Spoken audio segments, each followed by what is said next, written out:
memenuhi ya keinginan-keinginan tubuh fisik kita, panca indera kita tidak melatih diri, ya kita akan menjadi salah satu yang tidak bisa lepas dari penyortiran alam semesta maksudnya. Seperti itu. Makanya melatih diri itu adalah yang pertama, yang penting yang harus kita lakukan untuk mempergunakan waktu kita sebaik-baiknya. Yang kedua adalah berbuat kebajikan. Ya. Berbuat kebajikan adalah yang kedua. Ya. Banyak-banyaklah melakukan perbuatan kebaikan. Ya, karena itu juga adalah modal bagi hidup kita, baik di kehidupan sekarang, ya. Kalau kebajikan ini lebih luas juga jangkauannya, bisa akan membantu memenuhi ya kecukupan duniawi kita, ya, baik di kehidupan sekarang maupun di kehidupan kita yang akan datang. Amin. Yang ketiga adalah berusaha untuk memperhatikan keluarga kita masing-masing. Ya, kita kan melatih diri untuk bisa membebaskan diri kita sendiri, menolong diri kita sendiri keluar dari penderitaan kehidupan karena tumiba lahir, ya, menghadapi karma buruk dan lain sebagainya. Dan di saat ini kita pergunakan waktu kita sebaik-baiknya untuk bisa membimbing dan menuntun keluarga kita. Ya, bagaimana caranya? Ya kan?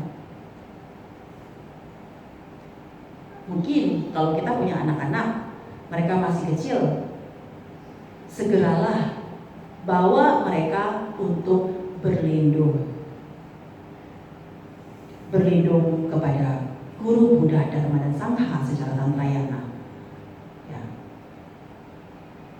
Mereka masih kecil, belumlah nanti sudah dewasa aja lah, mereka udah bisa menentukan sendiri gitu ya. Masih kecil mereka belum ngerti, ya kan? Belum ngerti. Jadi nggak perlulah berlindung kepada Guru Buddha Dharma dan Sangha. Ya justru saat mereka masih kecil itulah kita mulai menanam mereka, ya, menanam kerohanian mereka. Karena itu adalah modal buat mereka. Mereka punya kekuatan iman tanpa mereka sadari. Jika kita tidak menanamkan iman, ya, kepercayaan mereka secara rohani dari dini, dari masih kecil, setelah mereka sudah lebih dewasa, mereka tidak sanggup dan tidak kuat untuk menghadapi kehidupannya. Bahkan mereka belum menikah aja, ya, masih muda, masih remaja, ya, mungkin masih udah dewasa, mereka nggak kuat menghadapi setiap permasalahan yang mereka hadapi. Gitu.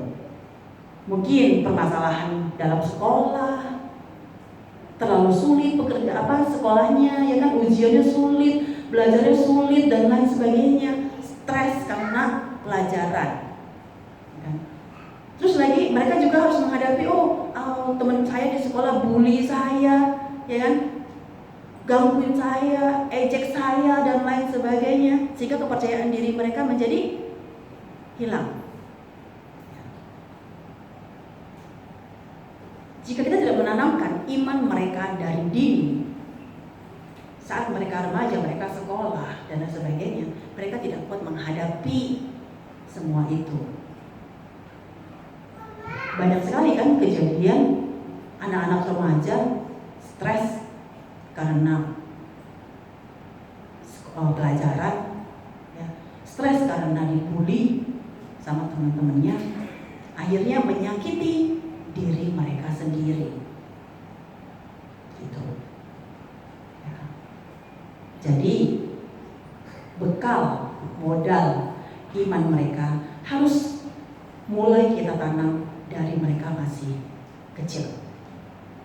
Setelah mereka dewasa, mereka sudah mantap gitu, kuat hadapin segala kesulitan yang dihadapi ya.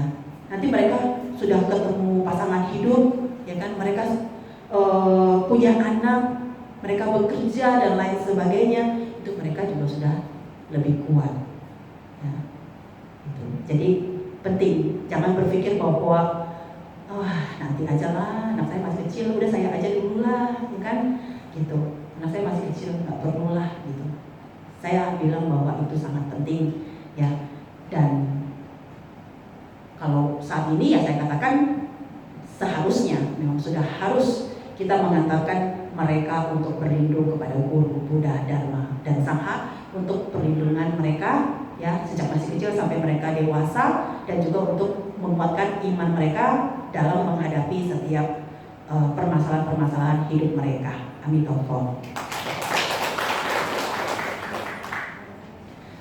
Yang keempat adalah membina hubungan baik dengan setiap orang.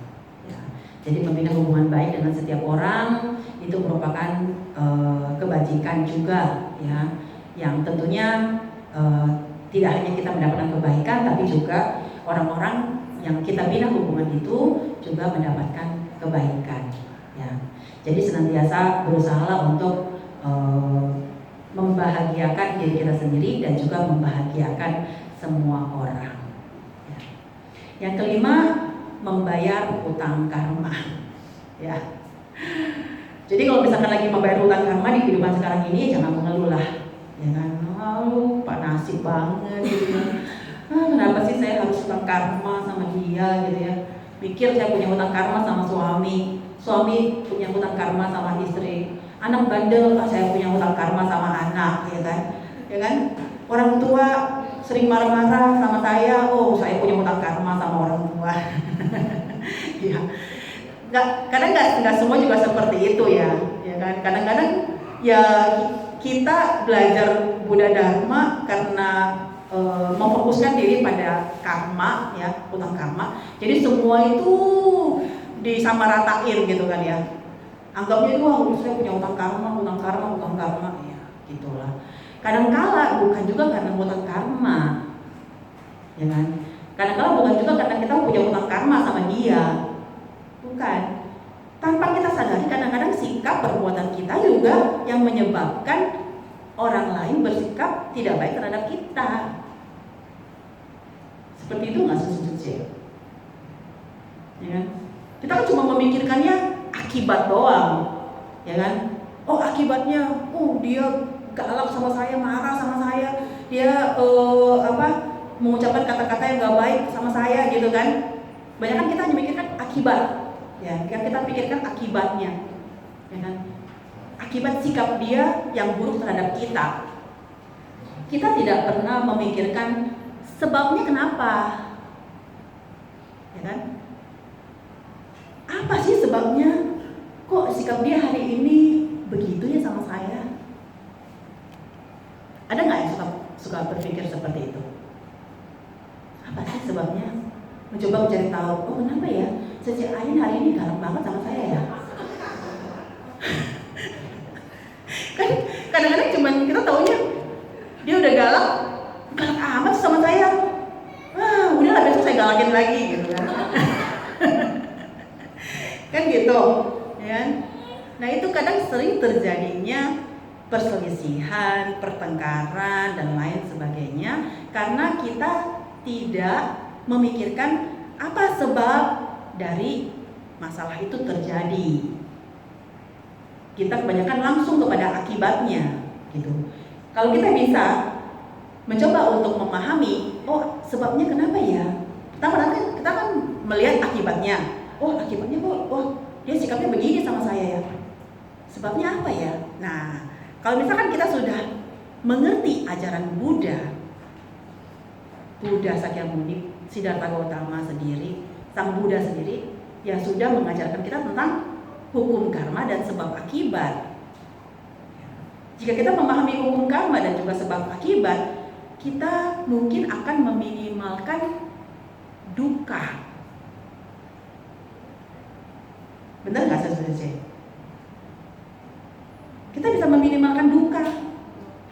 penderitaan hidup manusia itu kan karena duka, ya kan? Kenapa bisa duka? Yaitu karena kita kebanyakan langsung berpikir akibatnya, kita tidak berpikir sebabnya.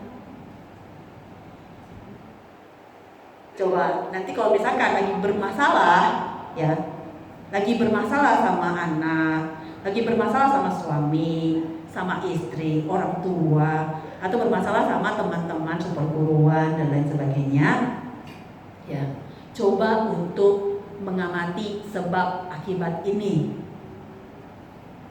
Ya. Oh, kenapa ya dia begitu, sebab ini akibatnya, sebabnya kenapa ya? Mencoba untuk introspeksi diri. Yang menyebabkan penderitaan kita berlarut-larut, permasalahan berlarut-larut nggak selesai-selesai, kebanyakan kita mengamatinya orang lain. Kita tidak memberikan kesempatan bagi diri kita sendiri untuk mengamati diri kita sendiri. Orang lain itu adalah akibat, kita adalah sebab.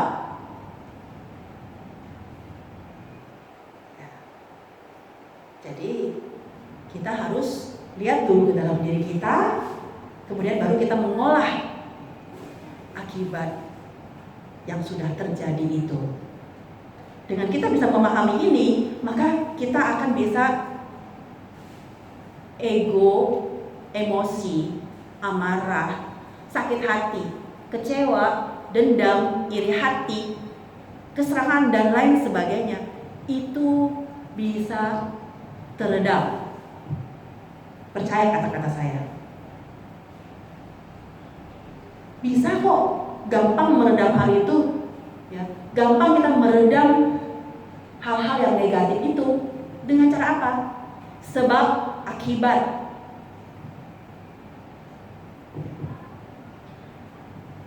Kalau kita sudah bisa memahami sebab akibat ini, maka semua hal yang negatif itu akan teredam, maka perasaan, sifat, ya kan, yang positif dalam diri kita itu akan lebih naik. Jadi kita tidak didominasi oleh pikiran-pikiran negatif. Amin taufiq. Dan yang terakhir, menurut pandangan saya, mempergunakan waktu sebaik-baiknya, yaitu memaafkan dan merelakan. Ya, iya, ini kan udah mau akhir zaman, ya kan? Masih aja gontok-gontokannya gitu, ya kan? Apa sih manfaatnya? Ya kan, nggak ada manfaatnya loh, gitu, ya kan? Bikin hidup nggak enak aja, bikin hidup nggak nyaman aja, ya kan? Ngapain juga, ya kan? Nyusahin diri sendiri, ya kan? Itu saya rasa sih nggak penting ya, gitu. Kalau kita sudah melatih diri, sudah mengenal Buddha Dharma, ya, dan tahu bahwa waktu kehidupan kita saat ini adalah sangat berharga, tuh, ya, kesalahan-kesalahan orang lain itu udah nggak penting buat kita. Ya. Jadi kesempatan ini adalah memaafkan. Mungkin tidak hanya memaafkan diri kita sendiri. Kadang-kadang kita suka menyalahkan diri kita sendiri karena kita tidak menggapai sesuatu yang kita harapkan. Ya, cobalah untuk memaafkan diri kita sendiri. Kemudian maafkanlah orang lain yang mungkin sudah menyakiti kita. Ya. Ya, dengan cara itu sebab akibat, ya, dengan cara sebab akibat memahami itu, maka kita akan bisa lebih mudah untuk memaafkan orang lain, ya. Dan merelakan, ya, merelakan segala sesuatu yang mungkin sudah tidak ada dalam diri kita, merelakan masa lampau kita, ya, masa lampau kita, kehidupan kita yang tidak enak, yang tidak nyaman, yang penuh dengan kesedihan, duka. Jangan masih dinangisin sampai sekarang, gitu. Jangan sampai sekarang masih nangis. Oh dulu, ya, dia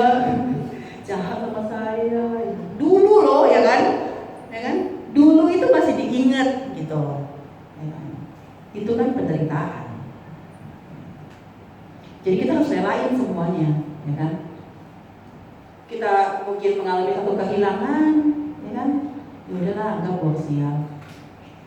Selesai, titik, gitu kan? Kalau misalkan kita mikirin, ya hilang dompet saya, ya kan, ada ATM, ada ini, duit apa segala macam, sampai nggak bisa tidur, ya kan, atau nangis, stres jadi gitu kan. Nah itu duka lagi gitu kan. Ya. Kita kan nggak mau duka itu berkepanjangan. Yang penting kita percaya, oh ya udah, memang itu memang sudah harus hilang, ya kan? Saya lepaskan dengan rela. Ya, lepaskan dengan rela. Dengan kita bisa melepaskan, dengan kita bisa merelakan, maka kita siap untuk menerima berkah lagi yang lebih besar dari kehilangan kita, ya kan?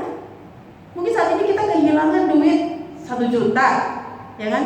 Terus kita mikirin, wah stres gitu kan, duit 1 juta hilang gitu kan, ya. Nggak bisa tidur, nggak bisa makan, ya kan? Udah gitu marah-marah, ya kan? Emosi dan lain sebagainya dari duit 1 juta hilang, ya kan? Kita berpikir seperti itu, nanti kita ngalamin kehilangan itu 1 juta, kita bisa mengalami lagi hal yang negatif yang lain, ya kan? Itu artinya dibilang sudah jatuh ke timpa tangga, ya kan? Karena apa? Karena kita masukin semua yang negatif. Pancarin yang negatif semua ke alam semesta, gitu. Ya udah, dapat negatif lagi terus gitu, seperti itu. Jadi jangan, ya. Kalau yang hari itu hilang, ya, lepaskan dengan rela. Ya. Percaya bahwa berkah yang lebih besar lagi akan datang menghampiri kita. Nah, ini baru kita bisa melewati duka kita dengan baik. Amin ya Allah. Ya, mengenai akhir zaman ini sebenarnya juga sudah disabdakan oleh Sang Buddha, ya, kepada murid-murid mereka yang saat itu adalah para biku. Ya, jadi menurut Sang Buddha sendiri, ya, tanda-tanda akhir zaman, ya, itu ditandai dengan adanya kemerosotan, ya, 5 kemerosotan. Yang pertama adalah kemerosotan pandangan. Ya. Jadi kalau mengalami kemerosotan pandangan, di saat ini dunia kita sedang mengalami kemerosotan pandangan, yaitu berarti sudah muncul yang namanya pandangan-pandangan yang tidak benar, gitu. Ya. Ya. Jadi segala sesuatu bisa membalikan fakta dan lain sebagainya. Ya. Pandangan-pandangan kita itu sudah banyak negatif. Ya, itu adalah tanda-tanda akhir zaman yang pertama. Yang kedua adalah kemerosotan hawa nafsu. Ya. Kemerosotan hawa nafsu itu adalah di saat kita menggapai atau berusaha mendapatkan kesenangan-kesenangan, ya, dengan menghalalkan segala cara. Ya. Jadi itu adalah tanda-tanda akhir zaman. Ketiga, kemerosotan kondisi manusia, ya, di mana manusia di akhir zaman ini mereka itu tidak bisa mendapatkan kepuasan batin. Jadi batinnya tuh nggak pernah puas, ya, nggak pernah puas. Dan udah ini mau itu, mau ini lagi, mau ini, ya kan, ya kan. Dan dari sepeda mau motor, motor mau mobil Avanza mau apa? Innova mau apa? Kan udah Land Cruiser mau Lamborghini, ya kan? Gitu. Jadi di saat tanda akhir zaman itu adalah di mana manusia tidak pernah mengalami kepuasan batin dalam berbagai hal. Tidak hanya mobil kendaraan aja, ya. Waduh, nanti di rumah mikir-mikir nih, waduh kalau misalkan saya mau ini mau itu lagi, wah, itu berarti tanda-tanda akhir zaman ya gitu. Enggak lah, gitu saya cukup puas dengan sepeda motor, ya kan? Gitu. Ya, jadi yang keempat tandanya adalah kemerosotan zaman dunia, yaitu terjadinya perang, bencana alam, ya. Kemudian timbul penyakit-penyakit yang aneh, ya. Sekarang ini kan penyakitnya udah banyak variasi, ya kan? Penyakit yang ini udah kayak campak aja, campak udah macam-macam, ya kan? Dulu kita cuma tahu ya campak doang, ya kan? Makin lama ada campak Jerman, campak apa, ya kan? Ya kan? Tanda-tandanya tuh beda-beda lagi sekarang kan? Tapi itu campak juga, tapi ini campak itu beda, gitu. Jadi udah mulai banyak penyakit yang terbaru ini apa namanya? Penyakit itu yang di dalam mulut, yang di mulut punya, yang kita imunisasi difteri ya, difteri kan? Itu contohnya seperti itu, ya. Banyak penyakit-penyakit yang aneh yang muncul. Ya mungkin kita juga nggak tahu, masih banyak lagi penyakit-penyakit yang lain yang terjadi di dunia ini.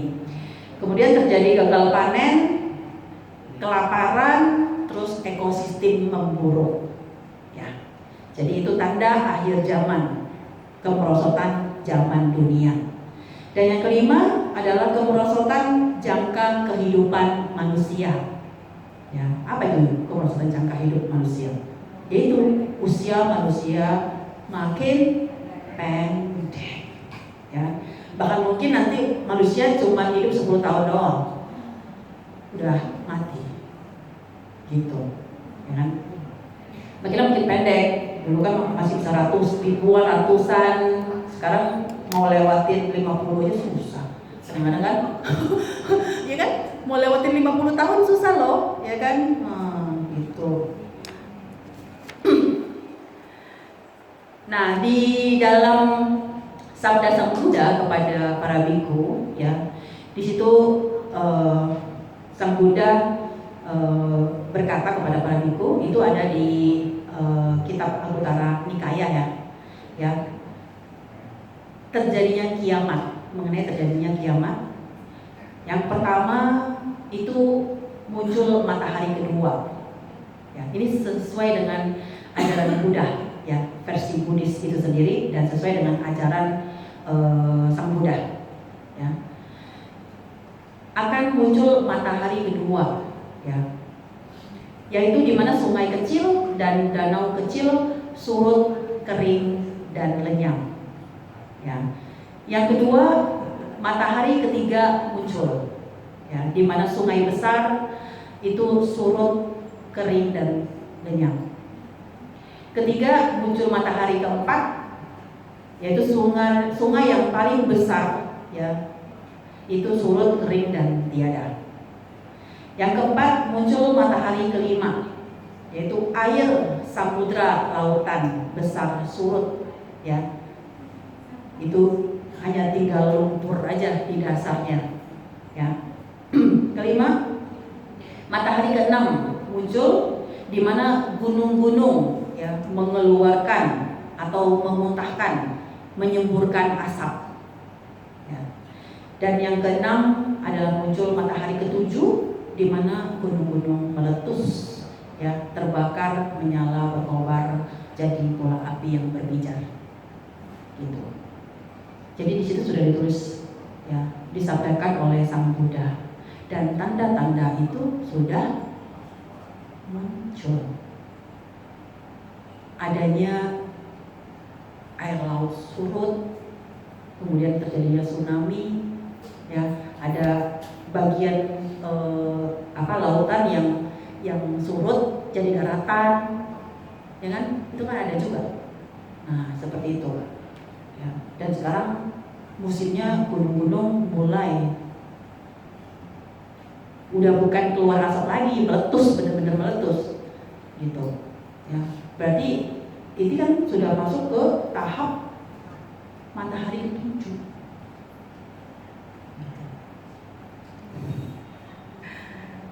Ya. Jadi dengan adanya dalam Maresana hari ini, ya, saya berharap kita semua ya bisa mempergunakan waktu sebaik-baiknya menjadi manusia dalam kehidupan sekarang. Ya, sadari diri sendiri. Ya, berusaha menyadari orang-orang di sekitar kita. Ya, karena tentunya kita tidak mau diri kita yang terselamatkan. Kita ingin keluarga kita, teman-teman kita, ya kan, saudara-saudara kita, ya mungkin semua insan dan semua makhluk ya sesuai dengan misi kita, ya yang sama dengan Buddha Amitabha, supaya mereka juga bisa terselamatkan. Ya, jadi menggunakan waktu sebaik-baiknya. Saat ini pun juga hal ini juga memotivasi saya ya, untuk mempergunakan waktu sebaik-baiknya. Ya. Walaupun saya tahu kegiatan saya itu sabrek-sabrek, ya, tidak hanya yang tampak oleh mata, tapi juga tugas-tugas saya secara spiritual. Ya. Tahun ini saya sudah memiliki jadwal rutin secara spiritual. Ya. Yang pertama adalah saya harus menghadiri perjamuan keluarga teratai di Istana Bagian Dalam Alam Sukawati setiap tanggal 8 Lunar. Ya, jadwalnya hari ini. Ya, hari tanggal 8 Lunar bukan ya? Betul ya? Nah, berarti hari ini saya harus pergi ke Alam Sukawati untuk mengikuti perjamuan keluarga teratai. Ya, gitu. Jadi nanti saya bisa ketemu Chen Sokuan Im, ya, guru sejati. Wah, happy banget di sana. Ya. Dan saya juga tidak tahu nantinya saya akan duduk di mana. Ya kan? Waktu itu saya pernah cerita nggak ya tentang ini? Ini ada di buku ke-8 saya. Kalau saya buka nanti udah nggak ini ya, udah nggak menarik lagi ya. Jadi saya nggak cerita dulu deh, ya kan? Jadi nanti baca buku ke-8 saya, ya. Gitu. Jadi saya saat ini bertanya-tanya, ya kan? Nanti saya masuk ke Istana Bagian Dalam, saya duduknya di mana ya? Gitu. Ya kan, duduknya di mana? Itu yang jadi pertanyaan saya. Nah, yang kedua, jadwal rutin saya yaitu mengadakan pertemuan ya dengan makhluk 3 alam setiap tanggal 8 nasional, yaitu tanggal 8 tanggal kelahiran saya. Ya.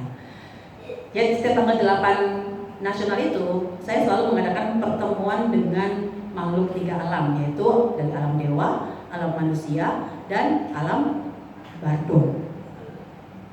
Gitu. Untuk apa pertemuan itu?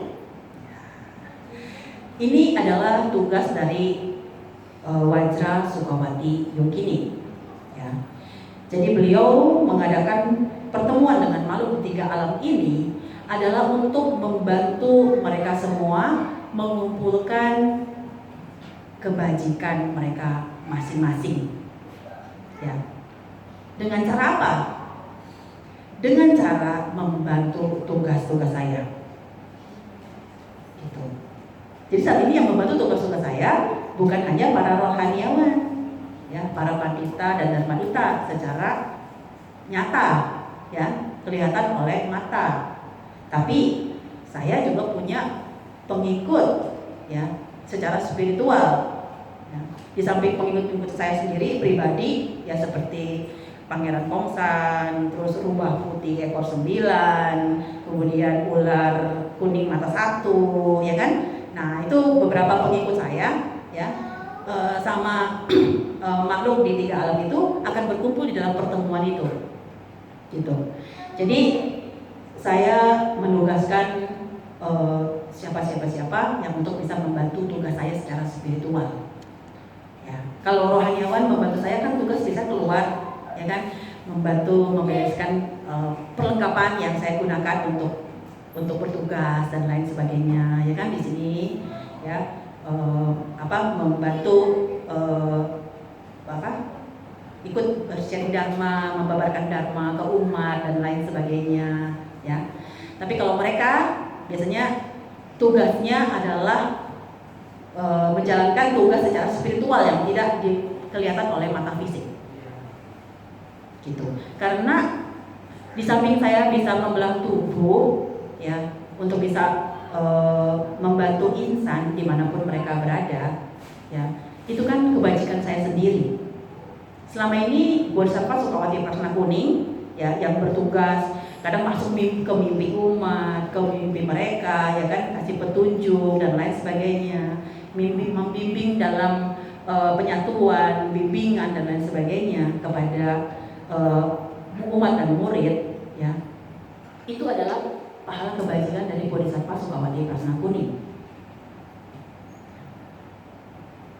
Di saat ada wujud Vajra Sukawati Yogini, saat inilah saya berusaha untuk membuat makhluk-makhluk di 3 alam tersebut bisa mengumpulkan kebajikan mereka dengan membantu tugas saya. Dan beberapa waktu ini dengan tugas yang saya berikan kepada mereka, ya, sudah terlihat nyata keberhasilannya, gitu, ya. Nah, itu sangat bersyukur sekali karena ya saat ini saya tidak hanya membimbing secara spiritual di dunia nyata, tapi saya juga bisa membimbing spiritual di dunia gaib juga, gitu, di dunia gaib. Ya. Kegiatan rutin yang saya lakukan yang ketiga adalah yaitu membimbing salah satu pemimpin di alam gaib dengan harapan, ya, beliau setelah bisa mencapai pencerahan, beliau bisa membimbing pengikut-pengikutnya yang tersebar mungkin di seluruh dunia, ya. Jadi semakin lebih banyak lagi yang bisa terselamatkan dan juga semuanya bisa melewati bencana ini, ya, dengan baik, ya, sehingga alam kemudian bisa kembali stabil dan berjalan dengan normal kembali. Amitofo.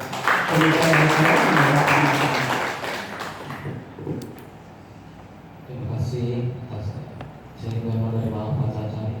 Semoga para umat untuk kita semua mendapat manfaat dan tambahan pengetahuan dari yang telah ini. Sedikit pengumuman. Oh iya, sorry. Sorry ya, bentar ya. Lupa, ini masih ada 4 lagi.